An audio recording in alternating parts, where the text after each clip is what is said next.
The waiter set down 6 plates. Then he stopped, looked at my 6-year-old son, and said, "I'm sorry, ma'am, I don't have an order for him," before I could speak. My brother laughed and said it loud enough for the whole restaurant to hear. "We didn't order for your son. Maybe next time don't bring him where he's not wanted." My son looked up at me, confused, hungry, and small. And in that moment, something inside me that had been quiet for 3 years finally woke up. My name is Rachel. I'm 34 years old, and for most of my adult life, I was the daughter my family talked about in careful, lowered voices, the one who made mistakes, the one who chose the hard road, the one who got pregnant young, alone, and never married the father because he left before our son, Noah, was even born. My family never said it directly. They didn't have to. It was in the way my mother introduced me at gatherings. "This is Rachel, she's doing her own thing." It was in the way my brother, Daniel, the golden child, the one with the law degree and the perfect wife and the perfect 3-bedroom house, would talk about responsibility and choices whenever I was in the room, like I was a cautionary tale instead of his sister. That night, we were all at Lindstrom's, the nice steakhouse downtown, celebrating our grandmother's 80th birthday. I almost didn't come. Something in me knew it would hurt. But Grandma Eleanor had asked for me specifically. "Bring my great-grandson," she'd said on the phone. Her voice thin but warm, so I put on the one nice dress I still owned, dressed Noah in his little blue button-up, and drove 2 hours to be there. I should have trusted my instincts. When we walked in, I felt it immediately, that particular kind of cold that only family can give you. Daniel barely nodded. His wife, Ashley, gave Noah a tight smile, the kind you give a stranger's dog. My mother fussed over the centerpieces instead of hugging her grandson. Only Grandma Eleanor lit up, reaching her frail arms out and pulling Noah into her lap like he was the reason the whole party existed. For the first hour, it was almost bearable. I sat quietly, answered polite questions with short answers, watched my son color on the paper placemat with the crayons the restaurant gave him. I told myself, just get through dinner. Don't make a scene.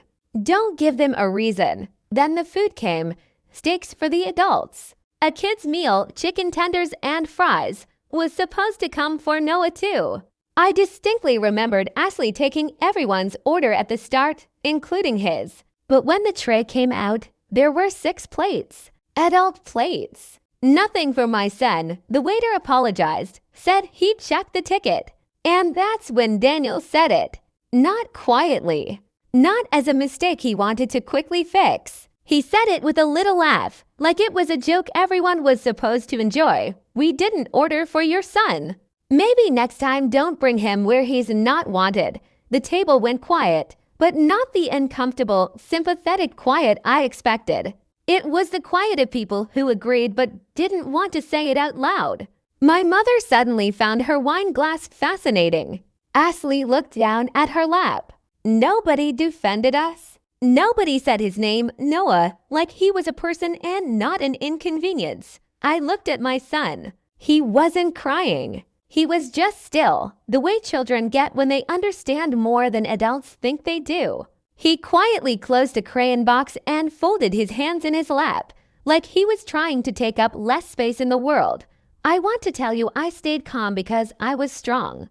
The truth is, I stayed calm because I had spent 3 years preparing, without even realizing it, for a moment exactly like this one. See, what my family didn't know, what nobody at that table knew except my grandmother, was where I had actually been for the last 3 years while they whispered about my situation. After Noah's father left, I didn't fall apart the way everyone expected. I moved into a tiny apartment, took night classes in accounting while working days at a diner, and eventually landed a bookkeeping job at a small logistics company. I was good at it. Better than good. Within 2 years, I was managing their entire financial department. Within 3, I had quietly started my own consulting business on the side, helping small businesses fix broken books and stay out of bankruptcy. One of those small businesses was Lindstrom's, the very restaurant we were sitting in, 6 months earlier. The owner, Marcus, had been on the verge of losing everything: mismanaged books, unpaid vendors, a lease about to be terminated. I had spent nights after Noah went to sleep restructuring his finances, negotiating with his creditors, saving the restaurant his father built. Marcus and I had become friends through it. And 2 weeks before that dinner, in gratitude, and because he trusted me completely with numbers, he had offered me something I hadn't told a single soul in my family: a partnership stake in the restaurant. I had said yes. So when Daniel humiliated my son in that dining room, laughing like it cost him nothing, he didn't know he was insulting a woman who now had a legal, financial stake in the very walls around him. I stood up slowly. My chair scraped against the floor, and the sound cut through the silence like a knife. I didn't raise my voice. I didn't need to. "You're right, Daniel," I said. "There wasn't an order for my son. That's actually my fault. I should have told the kitchen myself. Since I'm one of the new owners here." The table froze. "I'm sorry," my mother said, blinking. "I bought into Lindstrom's 2 weeks ago." I continued. "Marcus and I have been working together for months. I helped save this restaurant from closing. So tonight, dinner's on the house. All of it, including the meal my son didn't get, which I'm about to go order myself." Nobody moved. Ashley's mouth actually fell open. My mother looked like she was trying to rearrange every assumption she'd ever made about me in real time. And Daniel, the successful one, the one who lectured me about responsibility, just stared, his fork frozen halfway to his mouth. Utterly speechless, I walked to the kitchen, spoke with the manager myself, and personally made sure Noah's chicken tenders came out hot, with extra fries, exactly the way he liked them. When I set the plate in front of him, he looked up at me with wide eyes and whispered, "Are we in trouble?" "No, baby," I said, kissing the top of his head. "Nobody's in trouble. We're just finally being seen." The rest of dinner was almost unbearably quiet. My mother kept glancing at me like she was seeing me for the first time. Daniel tried twice to make a joke to smooth things over, and both times it landed flat, swallowed by the discomfort he'd created himself. It was my grandmother who broke the silence in the way only she could.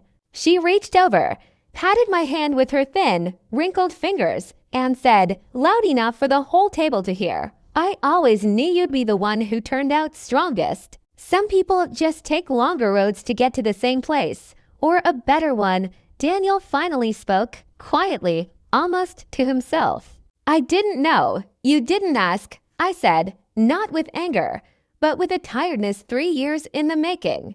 "None of you asked. You just decided who I was and stopped looking. I didn't do it for revenge." I want to be honest about that.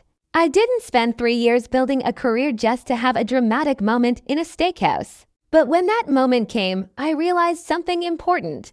The best response to people who try to shrink you isn't rage. It's simply becoming so undeniably whole that their small opinion of you stops fitting the truth. Daniel and I are still working on our relationship. It's not fixed overnight. Old wounds like that don't close in one dinner. But he calls now. He asks about Noah by name. And last month, for the first time in his life, my son got invited to a birthday party at his uncle's house. If you're someone who's been made to feel like you don't belong at the table, in your family, your workplace, anywhere, please hear me. Don't shrink yourself to fit their comfort. Build something so real, so solid, so undeniably yours, that one day, without needing to raise your voice, the whole room simply has to see you differently. You don't need their permission to grow. You only need your own persistence. If this story moved you, stay a little longer. There are more real, raw stories like this one waiting for you. Subscribe and let's keep telling the truths that families sometimes forget to say out loud.